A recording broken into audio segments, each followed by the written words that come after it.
For a long time, someone else was running things. Maybe it was the job, the schedule, the metrics, the performance review, the version of you that had to show up and be what they needed. Maybe it was the diagnosis that came late and rewrote everything you thought you understood about yourself. Maybe it was the burnout itself, which has its own demands, its own way of deciding what you can and can't do, and when. Someone or something has been sitting on your throne. This card, it's about noticing that and then doing something about it.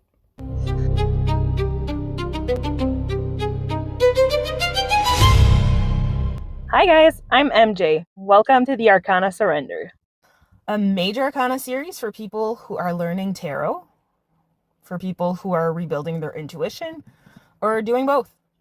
I'm going to be working through all 22 cards of the Major Arcana, one video at a time, using my own deck, the Arcana Surrender Tarot. I made this deck specifically for neurodivergent brains like mine, for people who are late diagnosed, ADHD, ADHD, for highly sensitive folk, burnt out people, or all of it. I made it Major Arcana only on purpose. I do believe the Major Arcana deserves our full attention before we add anything else, especially while learning tarot. The 22 first cards of the tarot, they are the foundation, the archetypes. They're the big themes of a human life. And if you learn them deeply, if we take our time, and if we let them become part of our lives and part of how we think, if they become automatic for us, everything else in tarot opens up. So we're going to be taking our time here, no rushing through, just you, me, and these 22 cards.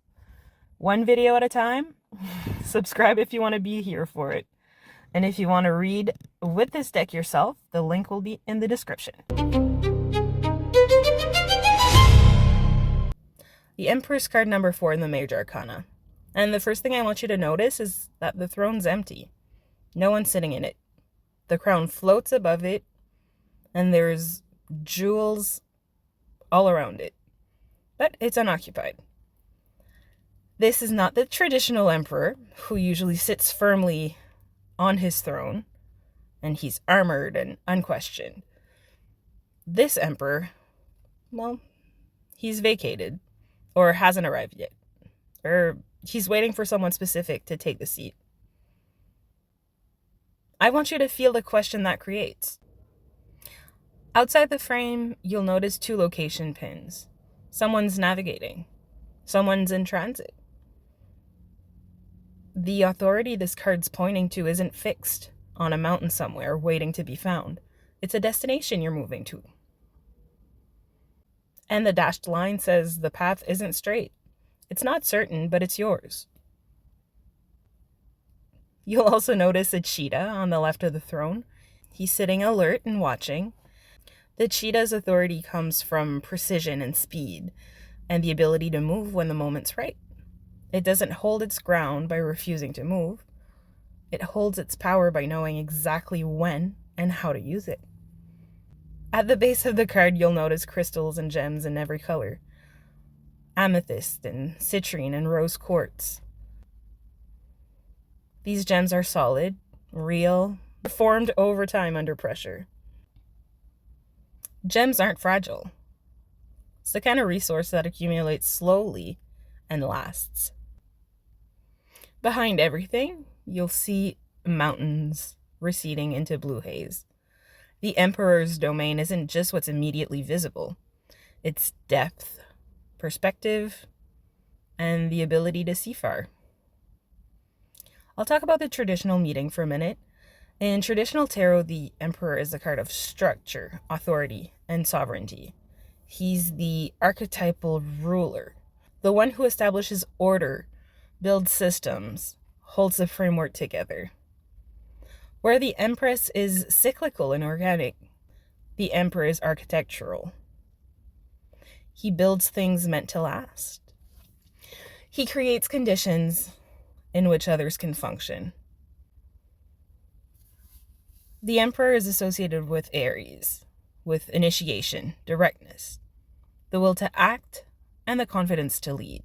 He doesn't ask for consensus, he decides. And at his best, what he decides creates something that genuinely serves and protects the people within his domain. When the Emperor shows up upright in a reading, he's usually asking about structure and self-governance. Are you the authority in your own life? Are you operating from your own value and your own decisions? Or are you living inside someone else's framework? He tends to appear when someone needs to establish boundaries, take ownership of their direction, or build something that'll hold. When the Emperor shows up reversed, he can point to authoritarian control, the misuse of structure as a way to dominate rather than organize.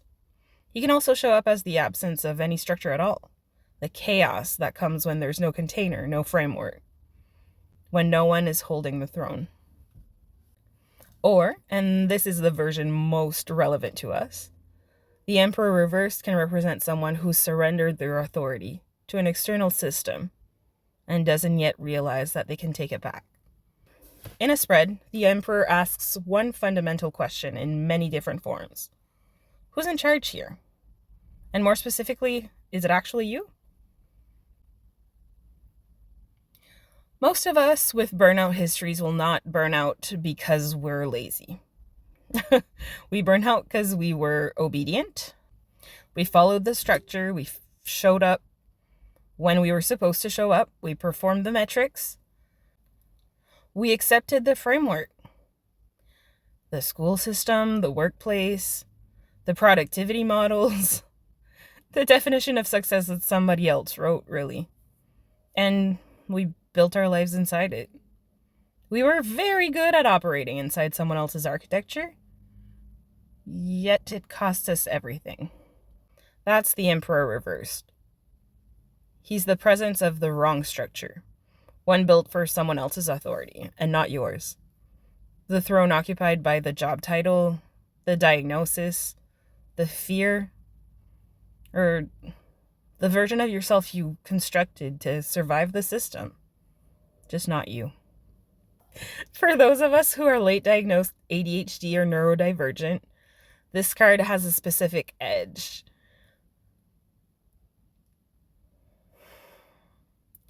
Because the systems we were asked to operate inside of, they just weren't designed for our brains. The school structure, the workplace, the 9 to 5, the linear productivity model, all of it was just built around a neurotype that isn't yours. And instead of the system being questioned, we were.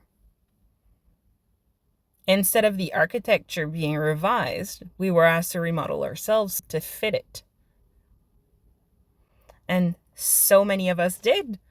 For years, we didn't really have a choice, or we didn't know we had a choice. And this had an enormous cost to us. The Emperor in this deck is the card that says, what if you build your own structure? The Empress covers rest and organic growth, and that's its own work. But structure that fits the actual shape of you, rhythms and systems and frameworks built around how your brain actually functions, not how it was told to function. Built around your energy pattern, your creative cycles, your real capacity, not the performed capacity you maintain for super long. Look at the cheetah. It's not holding its ground through force. It's holding its power through readiness. The cheetah knows what it's capable of. It knows when to move and when to wait. That's the kind of authority this card is pointing to. Not dominance or rigidity, but like a deep self-knowledge that lets you act decisively when the moment comes, because you've been honest with yourself about what you actually have. You're in transit. The authority isn't something you had and lost. It's something you're navigating toward. The dashed line between where you were and where you're going It's not a failure of direction. It's just an honest map of what recovery actually looks like. And if you've dealt with burnout, you know it's not a straight line and it's got checkpoints. You're going to go through terrain you wouldn't have predicted, but you're going toward a life or a version of your life that you're building and not inheriting. So what does the Emperor ask of us in recovery? He asks us to start identifying which structures in your life were built by us and which were built by or for someone else. He asks us to get honest about what we actually need in order to function. Not what we were told we should need, not what would make us easier to manage, but what actually works for this specific brain, this body, this person, you. He asks us to sit in the throne. Not when we've earned it, not when we've recovered enough, now, in whatever shape we currently are. The crown's already there. The seat is built. The only question is, who's in it? Pull the Emperor from your deck and look at the empty throne. Look at the crown above it. Ask yourself, who's been sitting in my throne? Not forever, not an accusation, just honestly. What authority or system or fear or version of myself or the version of what I'm supposed to be doing, who's been in the seat? Because the seat's yours. And then ask, what would one small act of sovereignty look like this week? Not a complete overhaul, not a perfect system, but one decision made from your own knowing and authority instead of somebody else's framework. The cheetah isn't waiting to be given permission to move. It's waiting for the right moment. You might be closer to that moment than you think.